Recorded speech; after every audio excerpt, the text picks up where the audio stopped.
would like to find some information about Saichon.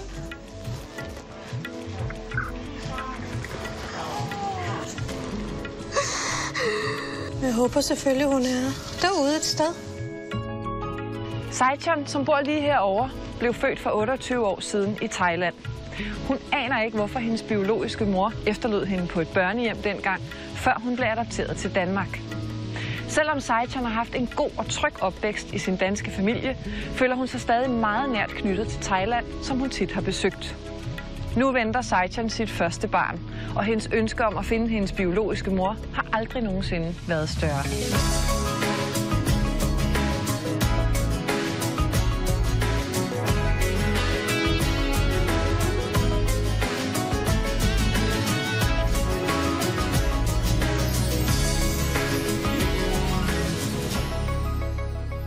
Du ligner altså en glad unge, hva'? Ja, det tror jeg da også, jeg var. Ej, hvor er det også sødt. Og der var vi på besøg igen på børnehjemmet. Er det dig der i den der kjole? Ja, og så sagde de sådan, at jeg blev så ked af det, for nu... De tror, jeg var bange for, at nu blev jeg efterladt igen. Nu skulle du tilbage. Og du havde kun været på ferie hos dine forældre, ja.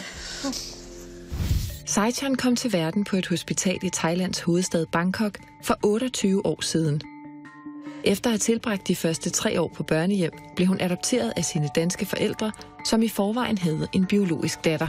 Og du har en stærk interesse for Thailand og Asien, og har endda studeret østasiatiske... Sydøstasien-studier, ja. Sydøstasien-studier. Og tværkulturelle studier. Hvad er du egentlig mest? Thai eller dansk? Jeg vil sige, at jeg er dansk. Mest dansk. Det er svært at forklare, hvad det er, men jeg føler helt klart, at der er noget Thai også, men det er mere...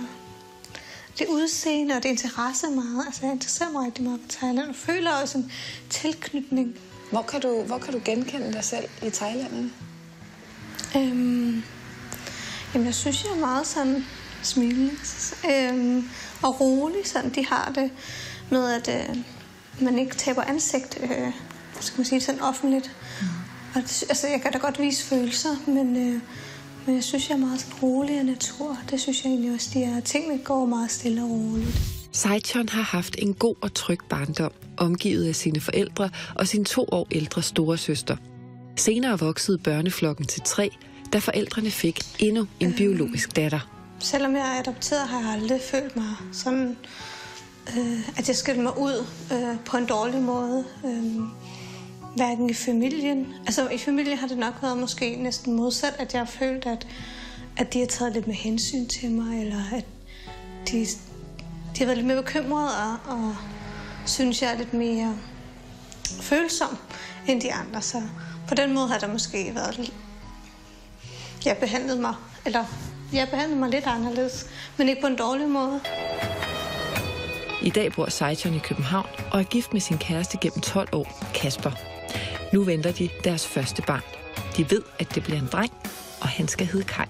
Interessen for min biologiske mor har nok været der siden jeg var lille, men der var det med nysgerrighed om at få nogle oplysninger omkring min adoption og hvorfor jeg var adopteret. Og så er det helt klart kommet mere op nu her, hvor jeg er gravid og venter barn. Jeg fik en julegave for mange år siden op i Nødebo hos søster Stig. Ja. Kan du huske det? Nej. Jeg ved jo præcis, hvor min familie... Altså, jeg ved... Ja, min familie bor i Niveau, men hendes, det er sådan lidt et større spørgsmål. Også det med, at man skal fortælle vores søn Kai om, hvor kommer han fra? Hvorfor er han en anderledes farve i huden, når hans bedsteforældre er hvide? Det ville være dejligt at kunne bare svare på det på nogen fornuftig måde og fortælle ham lidt om hans historie, som generelt betyder meget for både mig og Saichon. Ja, men du skal jo skille det med, når din søn skal til at samle dem. Ja. Det er da sjovt at have noget fra din barndom. Ja, for så. Hvad ved du egentlig om din biologiske mor? Hvor mange oplysninger har du om hende? Jamen, vi har faktisk kun, hvad sådan selv også kan læse mig frem til, et navn, et efternavn og alder, og at jeg er født på et hospital i Bangkok. Ja. Jamen altså, jeg er jo helt vildt spændt. Jeg er mest bare også bekymret for, hvordan, hvad finder du derovre? Og specielt nu, når jeg ikke selv har mulighed for at være med, så det... Ja, jeg tror, at bliver lidt... det skal nok gå. Jeg kommer til at savne dig i hvert fald. Ja, det var godt. Jeg skal dig. Jeg skal.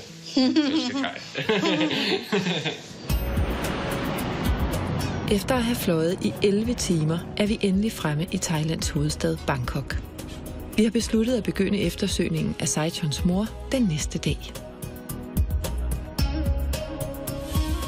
Det er dejligt at være tilbage i Bangkok og Thailand. Jeg kender jo godt Thailand og har været her nogle gange før, men den her gang er det jo med et helt andet formål. Noget, jeg har ønsket mig i meget lang tid. Jeg håber selvfølgelig, hun er derude et sted. I Bangkok bor der over 9 millioner mennesker, og storbyen er kendt for at være et af de mest populære turistmål i Sydøstasien. Den pulserende metropol er domineret af tårnhøje skyskrabere og enorme indkøbscentre, og står i stærk kontrast til Thailands landlige provinser, også hvad gælder økonomiske forhold. Vi begynder vores eftersøgning med at køre til det hospital, hvor Saichon for 28 år siden kom til verden, født 2 måneder for tidligt. Jeg glæder mig til at se det sted, hvor jeg blev født og tilbragt de første måneder af mit liv. Vajira Hospital er med sine 100 år et af Bangkoks ældste hospitaler. Vi vil spørge dem, om de stadig ligger inde med information om Saichons mor i deres arkiver. Thank you. Jeg har lavet en aftale med vores tolk Dao, som tidligere har hjulpet sporløs. This is Saichon. This is Dao. Hi, hello. I have all the papers. So should we go and see if somebody could talk to us? Yeah. Yeah. Hello. We would like to find some information about Saichon. She was born at this hospital in 1987. And we would like to know some more about her mother. So is there somebody we could ask about old files?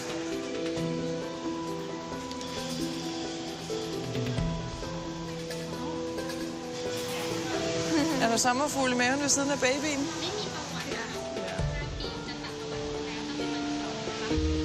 She said she don't have any information because it's over 5 years.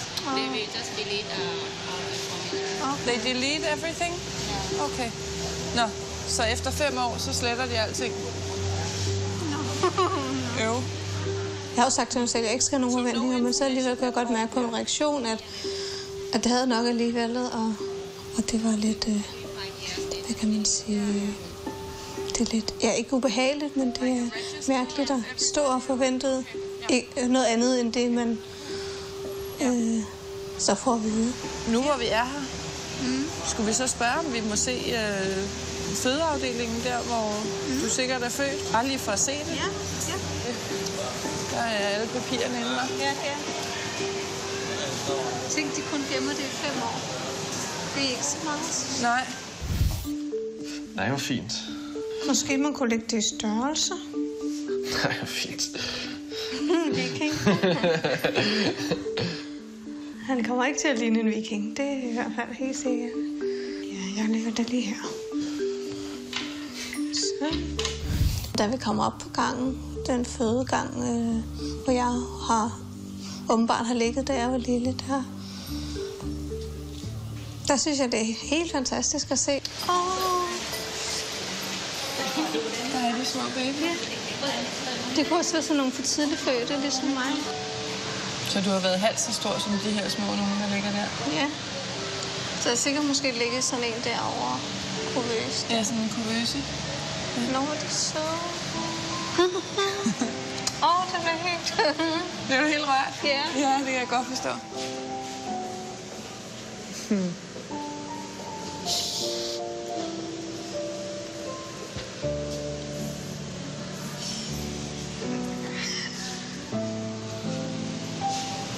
Er det vildt at stå her? Ja. Jeg kan godt forstå også, det gør indtryk på dig, det der med, du står selv med en lille en i maven. Ja. Og ved, at din mor har efterladt dig her, og været nødt til måske at ikke tage dig med hjem. Ja. Tænk at skulle efterlade sit barn. Ja.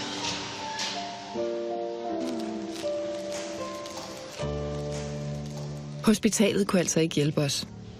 Vi ved fra Saichons papirer, at hun har været på børnehjem her i Bangkok, og måske ligger de inde med oplysninger. Jeg ved fra Dag, fordi at hun har googlet det i forvejen, at det hedder det samme, men det er flyttet, altså har flyttet adresse. Så vi tager hen til det nye sted, så det er ikke der, hvor du har været rent fysisk, da du var lille. Nej. Men det er det, der er børnehjemmet i dag, og det kan jo være, at de opbevarer de gamle papirer. Ja. Ja. Så er du frisk på, at vi tager derhen? Selvfølgelig. Ja. Meget frisk. Og i den her trafik, så skal vi nok se at komme afsted med det samme. Skal vi gøre det? Ja. Let's go to the office.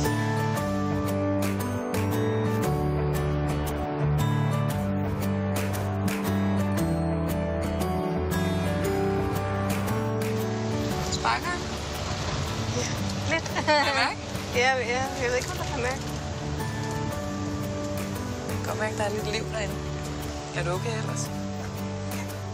Det synes jeg. Jeg synes, det går rigtig godt, faktisk. Altid betragtning varme og det hele. Ja. Så synes jeg, det går godt. Og hvad med humøret? Mange forventninger. Jeg er spændt. Ja. Men følelserne tager hurtigt over, når man lige står. Ja. Where should we go?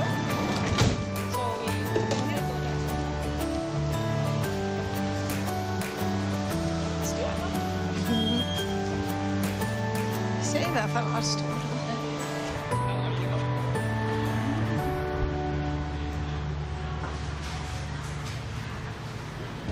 สวัสดีค่ะ สวัสดีค่ะคุณติ๊กเรื่องอะไรคะ Hello, this is Saichon. My name is Lee.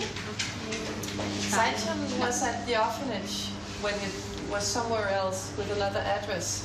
When she was quite small, she was adopted to Denmark. เดนมาร์กค่ะ To Denmark. And now we're here to find out if you have any information about her when she was small. We're looking for her birth mother. อันนี้เป็นใคร This อัน is นี้เป็ the น name of the mother. ภา And ษา it says here she was at this place. This orphanage. ได้งั้นเดี๋ยวรบกวนรอสักครู่นะคะ เดี๋ยวดูให้ตอนนี้ก็ไอ้นี่คืนก่อนก็ได้ค่ะ ขอแค่นี้ก่อน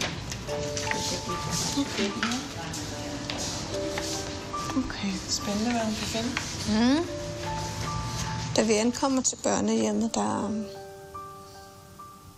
er det også spændt, især nu efter, der ikke rigtig var noget hen på hospitalet.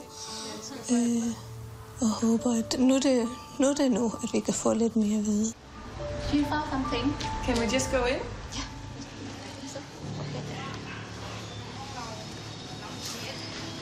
Åh.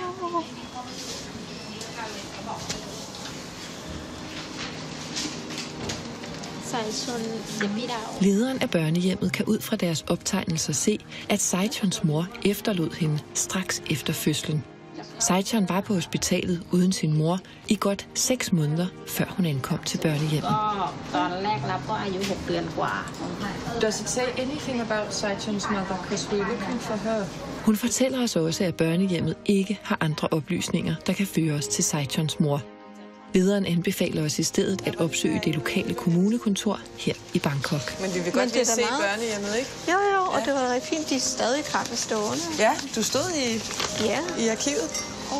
Nej. Nå.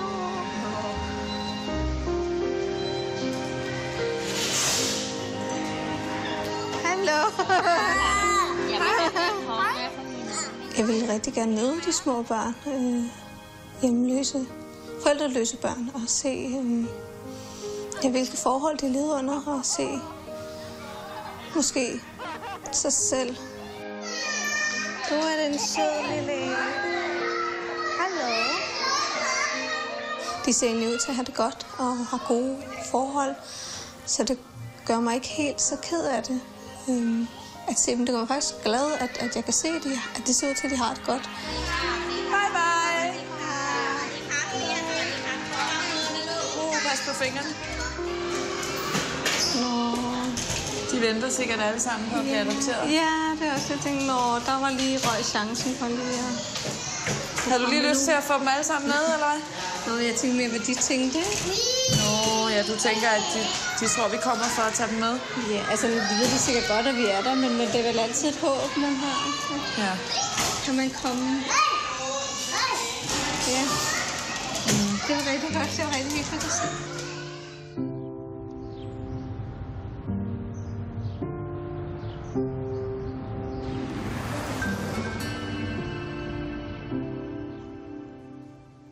Jeg har taget nogle billeder med fra min barndom, for at kunne vise min biologiske mor dem, hvis vi finder hende. Og det er lidt anderledes nu at kigge på de billeder fra min barndom, efter vi har besøgt både hospitaler og børnehjem i dag. Jeg vil jo gerne vise hende, at jeg har haft det godt, og vise hende de billeder, og hun ikke så mig, da jeg var lille, eller så mig som lille. Så vise hende det, hun ikke så, og vise hende, at jeg har haft det godt.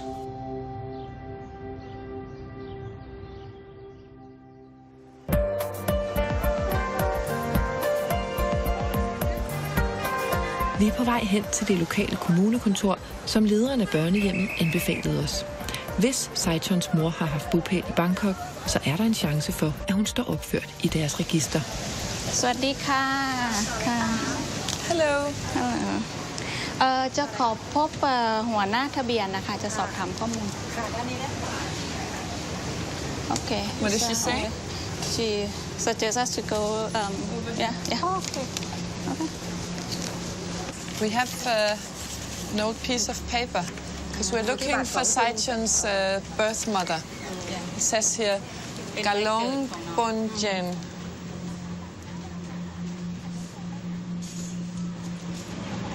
Nu skriver hun navn. แม่ชื่อกาหลงบุญเจิงนะ She asked, are you sure that your mom is a Galong Bunjeng? Der dukker altså ikke umiddelbart noget op, når vi søger på Saichons mors navn, Kalong Bonjern. She said that she couldn't find this name. Der tænker jeg, nej, og der tænker jeg, det var det. Det er sådan meget rutsjebanetur, man håber, og så går det ned ad bakke. Vi ved fra papirerne, at hun var 16 år gammel, da hun fødte Saichon, så hun må være født enten i 1971 eller 1972. Den oplysning giver vi videre til kvinden, så hun kan søge på fødselsåret og sammenholde det med navnet.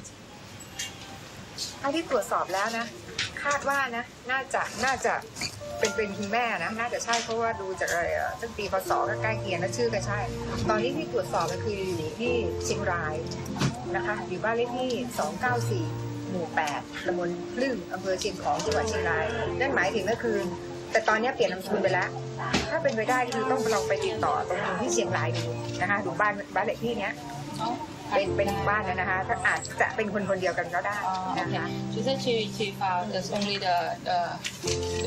the one that is she think this maybe is Long Bunjeng because the year of born is close to what you said. So let me get this right. We have a person whose name is Long Bonjern, but she changed the last name to Chan Chai. Yes. And this person is born the right year, 71, 72. Yes. And she lives in Chiang Rai, in the north of Thailand, right? 294 This is the address? Hvis det er nu hende, Ja. så har vi en adresse. Ja. ต้องลองไปดูนะคะไปดูน่าจะใช่อะถ้าดูน่าจะใช่นะเพราะว่าชื่อทั้งอายุใกล้เคีย She งเลย suggests we should go and Ja. Altså, det er det eneste, vi har. let's try it.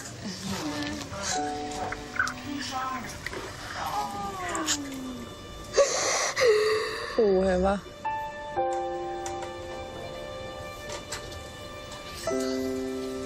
Er det vildt? Ja. Ja. Og vi ved ikke engang, om det er hende. Nej, men tænk, hvis det er. Ja. Så skal vi til Nordthailand. Ja. At stå her med et navn, der måske er en adresse, der måske er min mors, og der passer sig godt, det er helt vildt dejligt. Det gør en rigtig glad og sætter nyt håb i gang.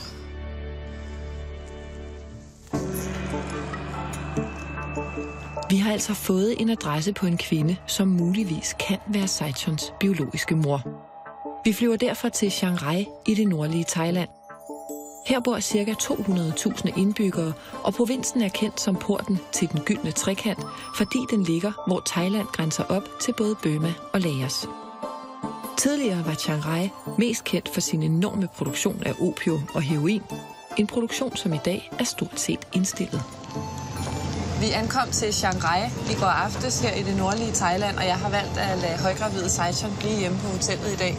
Vi er nemlig på vej ud til den adresse i Chiang Khong, som vi har fået inde på folkeregisteret i Bangkok.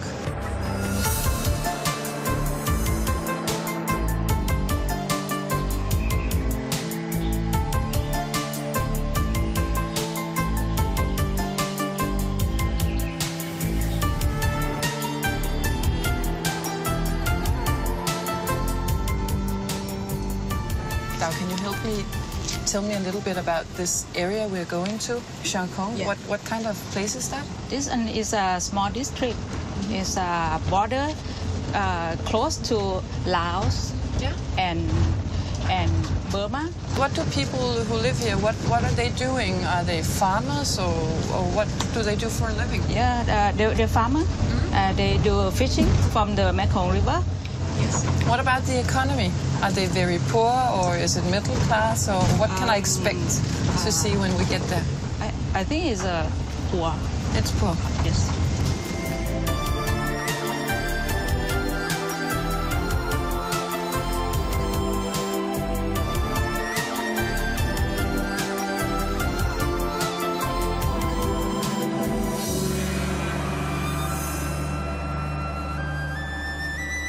Ventetiden lige nu er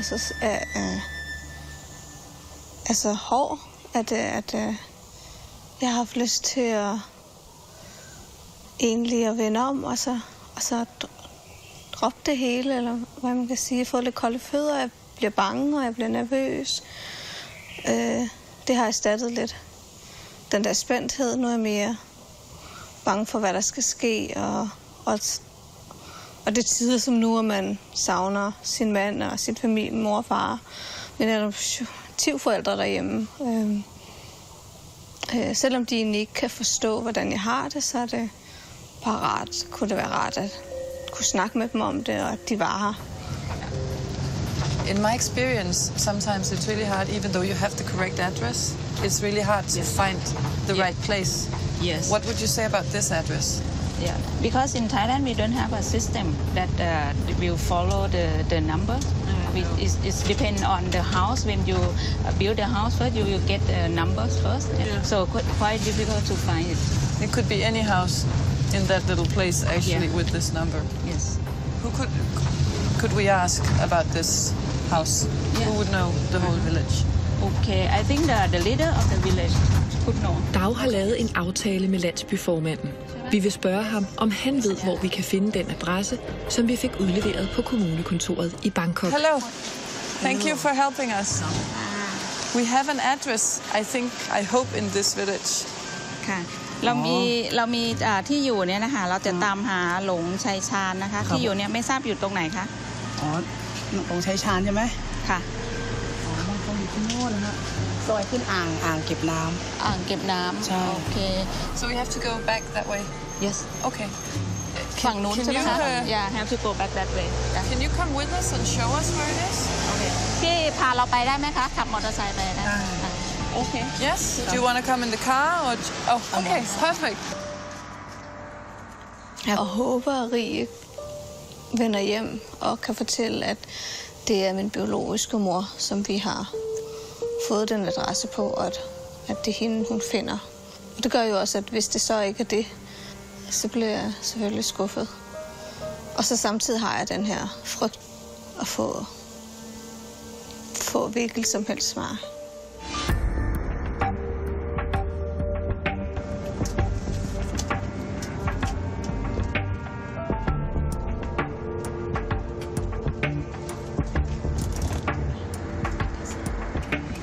I'm looking for Long Chan Chai.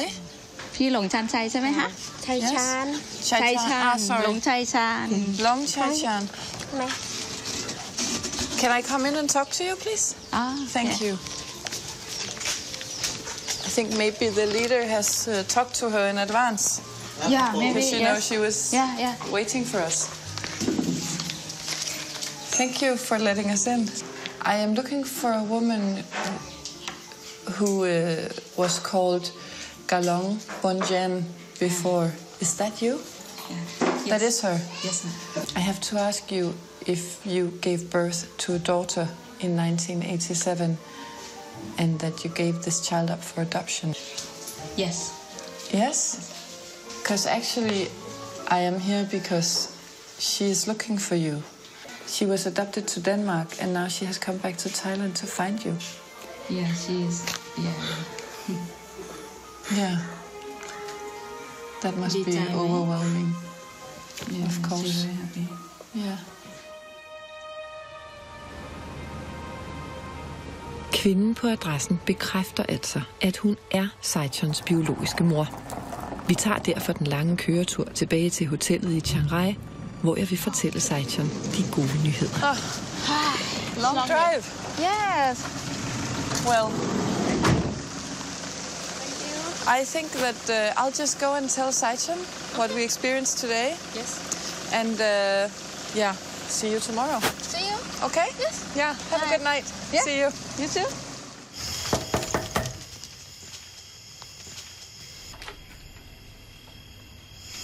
Hej. Hej. Må jeg komme indenfor? Ja, Hvordan har du haft det? det er faktisk okay. Har du haft det okay? Ja. Det er godt. Må jeg sidde på din sofa her? Ja, lad os prøve det. Jeg er lidt rodet der. Det er fair nok, du har været hjemme hele dagen jo. Ja. Har det været en lang dag? Nej, men det jeg som sagt var faktisk okay. Jeg sover lidt og Nå, det er godt. det var slappet af her. Ja. Jeg har tænkt en masse. Tænkt en masse tanker. Ja. Ja, det kan jeg godt forstå. Jeg har været ude og køre rigtig, rigtig langt, synes jeg. I et par timers kørsel væk herfra var den der adresse. Ja. Og jeg ved fra andre gange, hvor jeg har været i Thailand, at det godt kan være svært at finde, selvom man har en nøjagtig adresse. Så kan det jo godt være ret svært at finde det helt rigtige sted. Så Dag, hun ringede i forvejen til landsbyens formand, som hjalp os med at finde det rigtige sted. Mm. Og så fik vi lov at komme ind og sidde og så videre, og så spurgte jeg hende, mens der ikke var andre til stede, om det var hende, om hun havde fået et barn tilbage i 1987. Og det var hende. Ja, okay. Ja. Vildt. Men jeg kan vise dig noget, som måske gør det en lille smule mere virkeligt. Ja. Fordi jeg fik lov at tage et billede af hende med min telefon. Skal du se. Er du klar? Ja.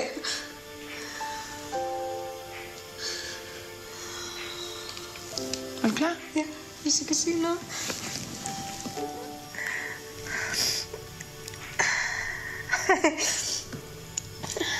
Du skal selvfølgelig nok få det. Mm.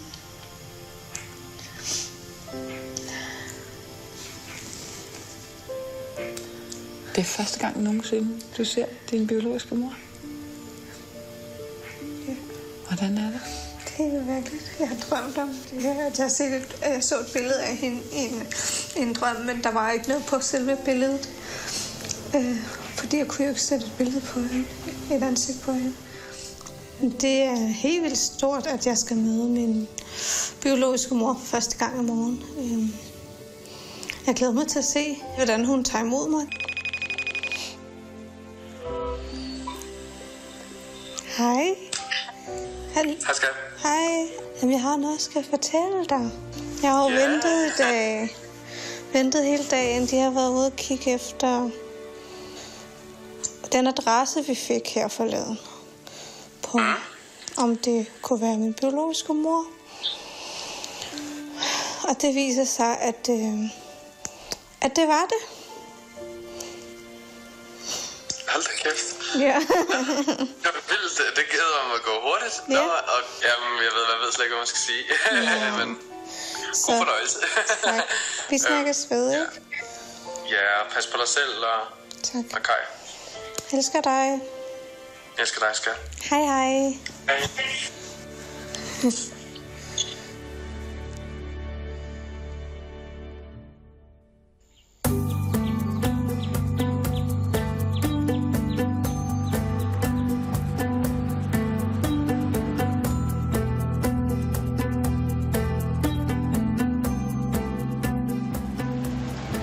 det sjovt. Jeg ved jo ikke, hvordan jeg vil reagere. Jeg ved jo ikke. Eller om jeg bare bliver glad og tager smilende imod hende, eller om jeg bare kommer til at tro. Eller om man krammer, og man bare siger hej, eller... Har du ikke lyst til at give hende en kram, tror du? Det har jeg jo nu. Det ved jeg faktisk heller ikke, om jeg... Det får jeg nok også først, når jeg står der. Så kan du mærke, hvad du har lyst til. Ja. Jeg ved heller ikke, om Tejer giver sådan en kram, om det er sådan normalt. Sådan.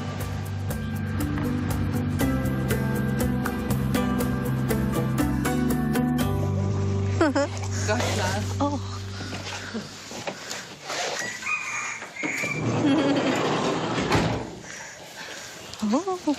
Det er herhenne. Lidt længere hen. Ja.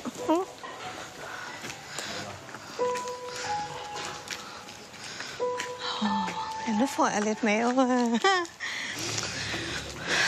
Ej, er det hende der? Det er din mor, der står og venter på dig herhenne. Ej, det ligner ikke engang hende på billedet lige her. Gå hen og mød hende. Ja. Ikke også? Ja. Nå, det er ked af det.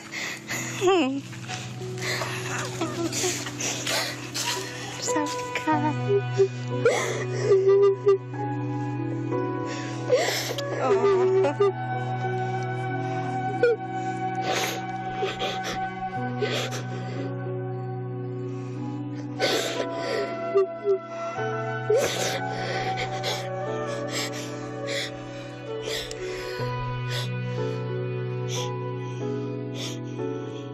Da vi står og krammer der på vejen, og hun er meget rørt og græder, så bliver jeg også rørt. Men jeg kan også godt mærke, at jeg har lidt mere kontrol over det. Det kan sagtens skyldes, at jeg jo ikke kender den her person, jeg lige står og krammer.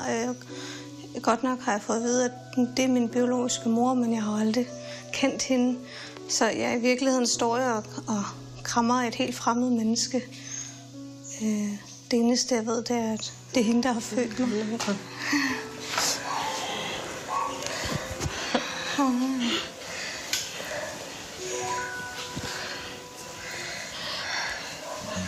Đi chơi mà. She said she was happy to see you. I'm also good. I'm happy to see you. ลูกสาวบอกว่าลูกสาวก็ดีใจมีความสุขแล้วก็ดีใจที่ได้เจอแม่ Jeg bliver rørt over at se, at min biologiske mor bliver så ked af det, og rørt over at se mig. Og jeg får det helt dårligt, over at hun er så ked af det. Jeg tænker, at det må være forfærdeligt, at hun har undværet sit barn i så mange år, ikke at kunne se det i så mange år. Sejtons mor fortæller, at hun selv blev forældreløs, da hun var ganske lille, og at hun derefter kom til en plejefamilie i Bangkok. I was adopted. แม่ก็ไม่ได้ตั้งใจจะให้ใครหรอกแม่เคยสงสารกันแต่ตัวเล็กเนาะบ้านแม่บ้านกระท่อมติดดินนั่นแหละแม่อยู่เมื่อก่อนนะตอนที่คลอดแม่ก็ไม่รู้ว่าแม่กี่เดือนกี่นี่ก็ไม่รู้ ตอนนั้นแม่อายุเท่าไหร่คะ สงสัย14-15นะมั้ง Okay, when she was 14 or 15, she couldn't remember. She didn't know that she pregnant. Okay, yeah. And then she didn't know how many months either. So, and then แล้วจากนั้นเป็นยังไงคะแล้วจากนั้นเราก็ปวดท้องอะไรยังไงตอนปวดท้อง ไม่เข้าไปห้องน้ำออกมาก็ไม่รู้จะก็ไม่ก็ปวดท้องไปนั่งปวดท้องอีกทีนี้แม่ไปอีกครั้ง3 ครั้ง 4 ครั้งไปคลอดตกใจอะไรวะออกก็ไม่รู้ว่าเป็นลูกตัว โอเคค่ะโอเค ต้องไม่ใช่ใหญ่แล้วท้องนิดเดียว โอเคค่ะOkay, at that day she thought that she going to toilet to pee or something, and then she just like went quite often. She didn't know that she was pregnant, right? So she just went into toilet many times, and then the last time something come out. Okay. Something came out, and then she is like a shock. Yeah. Yeah. แล้วหลังจากที่ตกใจแล้วทำไงต่อคะ ตกใจก็บอกเพื่อน พาแม่เลี้ยงเขาไปโรงพยาบาลแม่เลี้ยงเขาก็พาไปก็เอาไปทิ้งแม่ทีลูกทีเขาก็ไม่พาไปเที่ยวหรอกเขาว่าไม่ต้องไปเอานะลูกไม่ต้องไปเอาเราก็อยากจะได้เนาะเราก็Okay. Jeg bliver meget overrasket over den historie, hun fortæller. Min familie, jeg har altid troet, at hun valgte at give mig væk, fordi hun var så ung. Så det er jo en helt anden historie, hun selv kommer med, at det faktisk...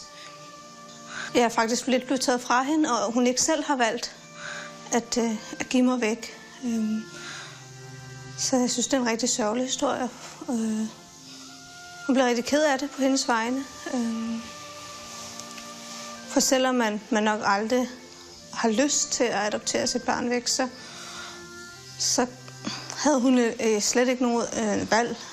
Hun fik ikke aldrig valget for at beholde mig. Og det synes jeg er synd. Det er en sørgelig historie. Der er nogen, der skal gennemgå det, der skal prøve det. Især nu, når jeg selv står og skal være mor. So it was not the plan to adopt me? No. ลูกไม่ต้องคิดนะว่าแม่จะทิ้งลูกแบบนั้น You don't worry that she will leave you behind. She thought that you are not alive. Okay, but you can tell her that I'm very good. เขาบอกว่าลูกสาวฝากบอกว่าเขาดีใจ Jeg synes, det er vigtigt, efter jeg får at vide, at hvordan hendes historie har været, og hvad grunden til, at jeg er blevet adopteret væk. At fortælle hende og forsikre hende om, at jeg ikke er sur, eller at jeg ikke er ked af det, og at jeg har det godt, og jeg har et godt liv i Danmark, og jeg er rigtig glad for det. Sejchons mor viser os billeder af sin familie.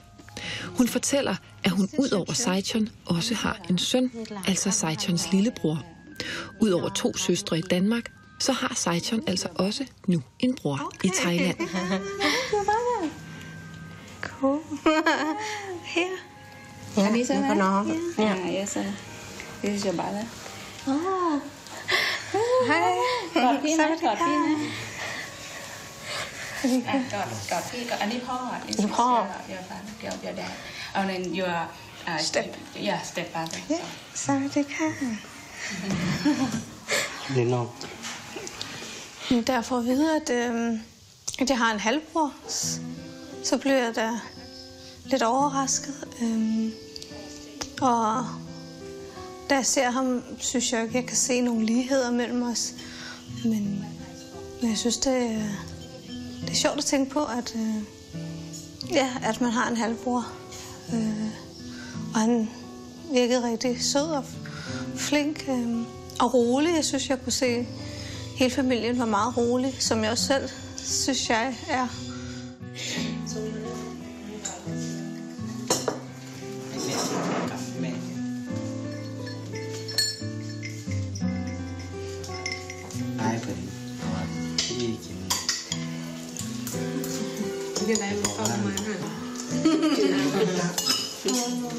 Det var rigtig fint, at familien og så de familiemedlemmerne, som også boede på vejen, havde lavet middag, så vi kunne sidde og samles omkring det.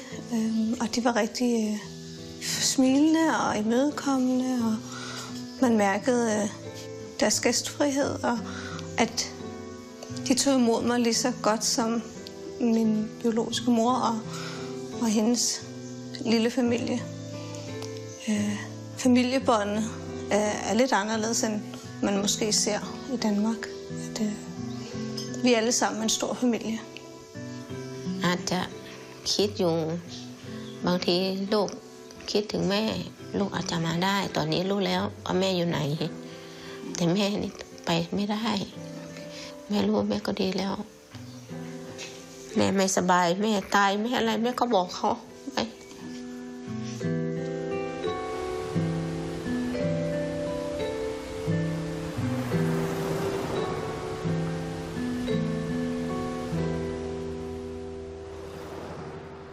Altså, at jeg kunne finde min mor og kunne se, nogle lighedstræk mellem mig og hende. Det synes jeg var det synes jeg var rigtig dejligt.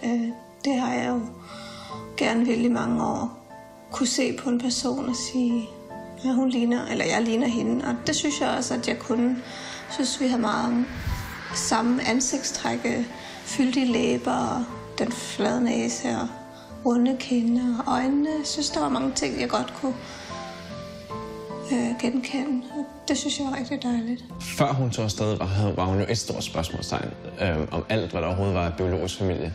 Og nu er hun kommet hjem mere afklaret, også mere sådan fundet ud af, hvad det er, hun gerne vil. Nu er ikke tankerne, hvad er der derude? Nu er det mere, hvad skal jeg gøre med det, der er derude, som er problematikken. Så hun er væsentligt mere afklaret nu, og ved, hvor hun kommer fra, og har noget at fortælle. Hallo? Hvad var det? Siden jeg var med Sporløs, der har jeg jo fået min søn, Kai. Han blev født 15. februar, så han er lige cirka 2,5 måneder nu. Det er en lille omvæltning at få et barn og blive 3 personer nu i familien. Men det er dejligt, og han er rigtig dejlig. Jeg tror, det kommer til at betyde en hel del med vidstheden, at vi har noget at fortælle vores søn. Altså, det er jo naturligt, at børn stiller en masse spørgsmålstegn ved, hvem er mine bedsteforældre? Hvorfor ser de anderledes ud, end Saichon gør?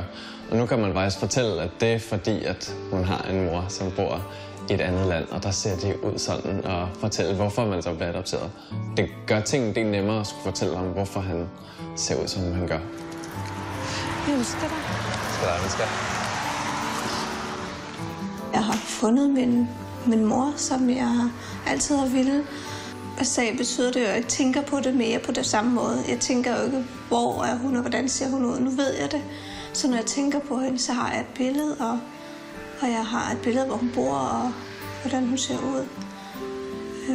Så de tanker, der jeg nu har om hende, det er om hvad hun tænker om mødet, og hvordan hun har det nu, og hvornår vi skal ses igen, og om vi kommer til at se hinanden igen. Og ja. Så var det. Dejligt. Vi skal helt sikkert til Thailand, Kasper, jeg og Kai. Så Kai kan se, også Kasper, kan se Thailand og kan se min thailandske familie. Og mine adoptivforældre vil også rigtig gerne med og se